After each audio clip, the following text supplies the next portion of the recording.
In today's video, I'm going to show you 5 secret effects that nobody knows and no one capitalizes on that you guys are going to be able to use to destroy your opponent. Let's go! If it's your first time on the channel, my name is Steven Trifanoski, aka Trif Gaming, and I have a mission that's to spread positivity through Yu-Gi-Oh! And to be the best you can play in the world! I'm a YC legend. 3 seconds on the clock. I'm playing basketball. It's time for an in-your-face disgrace!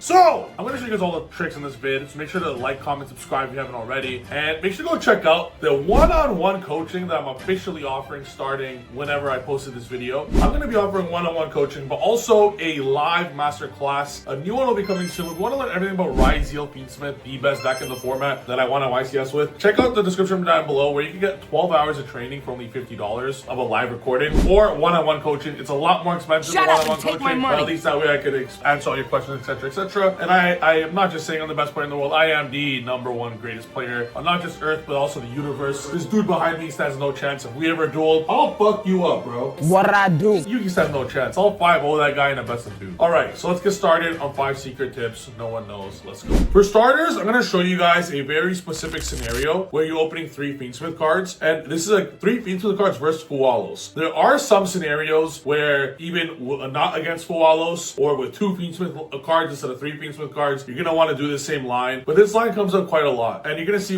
exactly what I'm talking about. So we're going to go track. We're going to make Requiem. A lot of players drop Fualos when you chain Requiem because at least they guarantee the draw. Well, at least that's the correct thing to do. So when they go chain Fualos and the Requiem, you're going to go Lacrima. You're going to your graveyard here. Most people here send the trap. You're not sending the trap. You're going to actually send Fiendsmith Engraver. What you're going to do in the next following line is we're going to actually summon Engraver, draw 1 counter by sending the Lurie. And the secret effect that nobody knows in this scenario where we're hit with Fualos, we're actually going to use the Fiendsmith tracked grave effect. Now, we're just assuming we're hit by Fualos here. There are lines where you don't get hit by Fualos and tracked is just correct going second. I have a replay where I was facing up against an opponent. He had 2 sets and I really needed my Pydra to resolve or something like that. So if I made sequence, obviously I should getting hit with imperm, where instead of making sequence with my 2 monsters, I had a dead Fiendsmith in hand, I just made the tracked. And then I guaranteed the Desiree, and then I Requiem. So then what you basically negate the 1 imperm with the Requiem, and then you could always get rid of the other by shuffling the other, etc. So what we're gonna do now is we're gonna actually, before we even resolve the track, we're gonna use Engraver to search Fiendsmith in Paradise. Not many people search this card, but because there's nothing you can do to stop the Fiendsmith track, it's very free to search. If we made sequence there and try to resolve it, we can't. Under Fualos, you want them to get a free draw, right? And sequence could always get hit by imperm. But when you really need the Desiree on field, just banish the track from grave, guaranteeing the Desiree, and you have the trap searched, because if you go sequence, that card's not resolving. But they have no response to Fiendsmith tracked in grave. There's simply no, it's a cost, and there's no other card in Yu-Gi-Oh to stop it, basically. So you're guaranteeing the trap send effect, you're guaranteeing the Desiree on field, and it's especially powerful when you're drawing board breakers, floodgates. So if you're playing against Maliss and you know you have a Lancia or you know you have a Sanctum, like, I'm doing whatever I can to make sure that Desiree hits the board, because if you're able to guarantee the track and make sure this happens, then you have Fiendsmith in Paradise and a Sanctum. I'm always doing this track line. The next secret effects are the Maliss secret effects. Every single Maliss card has a secret effect, and many people forget about them, especially in the grind game. You're thinking about 30 different lines. You cannot forget about any of them. Maliss and Underground is very big because it basically forces you to attack the Link monsters. Chessy Cat is, I think, the best one of the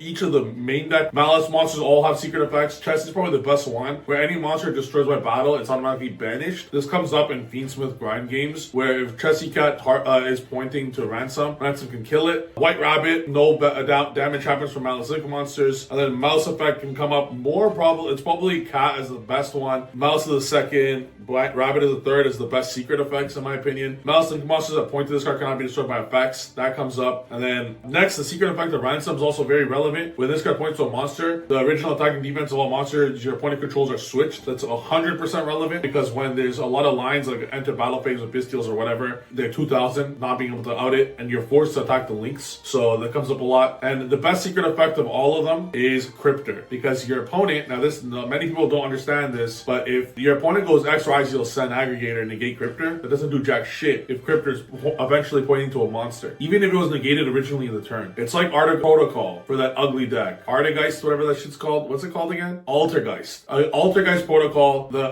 protocol can never be negated. So Cryptor is the same, where while it points to a monster, its effect and activation cannot be negated. Even if it already got like impermed or extra aggregated before, if it's pointing to a monster, it's utterly irrelevant. It does nothing. That comes up a lot to guarantee Cryptor's banish always goes through. Tip number 3. It's a grind game. You just nibbed your opponent. You put the token in defense. Now you're about to summon X Ryzeal. As obvious as this is, it's not so obvious when most of your players suck at the game. You cannot search with X Ryzeal. You special X here, you can't search. There's another non-level 4 monster in the field. I want to say this is a secret effect, but I've seen this happen way too often that it just needs to be discussed. If there's another monster in your field that's not level 4, you can't search with X. That's why the trick here is you always put the token in attack. You never put the token in defense when you nib them, because you could always just enter battle phase with the nib and just attack the token. Then you could resolve your X Ryzeal. Always put the token in attack with nib every single time. The same thing goes if you're playing Kashtira cards or if you're playing Fiendsmith cards. Be very wary to always have your board empty, and be wary of something called the battle phase. Use it to your advantage. Attack the opponent's monsters. Your X resolves. You kill them. Tip 4. You like to play Malcharmies in your main deck. They're good cards. They're great cards. I know we have Ash Blossom. Let's just pretend we don't have them for a little bit, even if we do. So you also get hit with Malcharmies. We have Fiendsmith tracked. We summon Lurie. At this point, if you guys remember the first tip, sometimes people Fuelos right away on resolution of Lurie summon. Sometimes they wait for Requiem and then use a Requiem effect. The best play is to use it on Requiem's effect. Always. Because you're guaranteeing the draw. And if you do it on Lurie, they can simply make Requiem and just Requiem effect on your main phase to still send the trap. But a lot of people still do it on res. So let's say they do it on res. They just do it. Someone drops a Fuelos right now. A secret effect that I want to show you guys right now. You're going to make Requiem. You're going to let your opponent draw 1 card. You're guaranteeing the trap on the opponent's turn, and you're just going to pass here. The secret effect is Fuelos is not only on your opponent's turn. Because Requiem's a quick effect, you can always drop Fuelos on your opponent's turn by simply ending on a Requiem. Some lines, even if you don't get hit with Malcharmies yourself, if I didn't have a Sword Ryzeal in my hand right now, and this Sword Ryzeal was like a Nib or a Bestial, and you know your opponent's playing 20 hand traps, there's a real line where you make Requiem and pass. Because what you're able to do,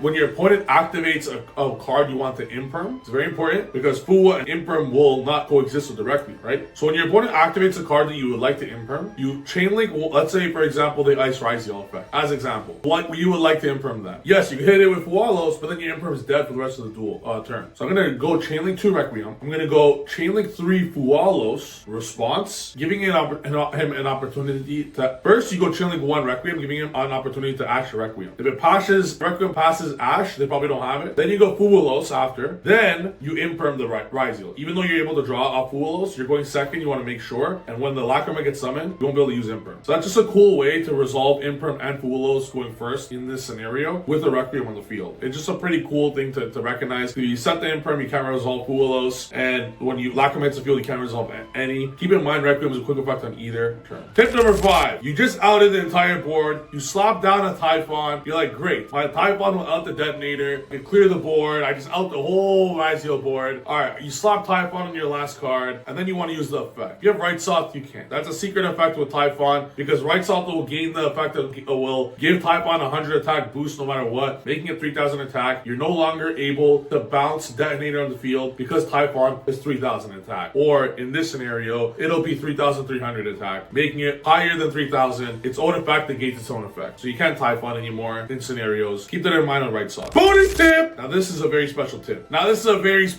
Here. It's not so much a secret effect, it's more so a massive tip to help you win games. Now, imagine the simplified game state. Imagine their Detonator has 3 materials. Imagine their Caesar has 2 materials. Seriously. Imagine they have Ryzeal Cross. Okay, maybe not Cross, because you're double hand trapping them. So dual drive didn't resolve, but they have the trap, they have Lacrima, they have whatever. Here's what you gotta do. Your normal X, obviously gonna use effect. Then you go straight with the Light and Dark Chaos Angel, and you go do that shit immediately. If they have a set card, like maybe you want to get rid of that, sure. Because once a light, like they have a full setup, they have full follow-up, you know they have Ice Ryzeal in hand, you know you have no chance to clear this. Caesar has 2 materials, Detonator has 3 materials, just say it does. Your only saving grace sometimes is sitting on a Light and Dark Chaos Angel for fucking 10 turns. You must recognize the game state sometimes where you have no chance to win the game except for sitting on a Chaos Angel, Light and Dark Chaos Angel unaffected by everything. So if you recognize recognize that scenario, it's okay to do it if it's your win con, because the only out in the Rise of Fiendsmith mirror to Chaos Angel, the light and dark, is you have to basically make Desiree and go engraver search the trap card. But typically the trap card would already be used in the turn, or it's in the graveyard, some of that shit, right? It's already used, or it's in the graveyard. The only out in their 30 card deck, that like they have 30 cards left in their deck after their combo, is 3 Imperm, which they side out 2 of them typically for cards that cross out or Solemn Strike. So it's even less post side deck. So that gives you now 10 turns to just draw 10 cards. The other out is Agnumde being 7,000 attack, attacking 3 times. That is the other out. But the second they drop the Agnumde, you know that the next turn, like you have basically a finite number of turns. You have 3 turns. So then on that third turn, when you're at 1,000 life points, you go for it with everything you have in your hand. That's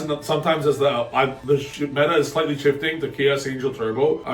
We're even joking, siding 3 Solemn Judgment and 3 Chalice to protect the Chaos Angel from Imperm as the only way to win the game. But that's a very important part to meant to know in this meta. I'm going to mention a few other things that are secret effects. Detonator protection is once per turn, which means if Detonator at 3, if you have 2 ways to destroy Detonator, destroy it once, the protection is once per turn, not forever. So then the second time you could destroy it, that's very relevant. Another thing to mention is Necroquip can gain attack by stealing the opponent's engraver. So Necroquip, rather than drawing when your opponent engravers, you could steal their engraver, it'll be 2,500 attack, and steal their engraver, something to mention. Angel's only unaffected by activated monster effects. Something big to mention is Genroku. If you're playing my Tenpai deck, Tenpai Fiendsmith deck, Genroku locks only when it uses its effect. Lastly, something that a lot of people know is Requiem is not once per turn. That comes up in the end phase when you Lacrima Requiem and then resummon the Requiem by putting it back with engraver. It's not once per turn. So that's some other stuff to mention. Those are 10 tips for you guys. Everything you want to know about this meta. If you guys want to learn more, check out the one-on-one coaching down below, or even better, check out the Rise of Fiendsmith Masterclass, where I dive deep into this, give you like 12 hours of knowledge on everything about this deck, so you guys can also become YCS champs. Thank you guys for watching the video. See you guys next video. Peace!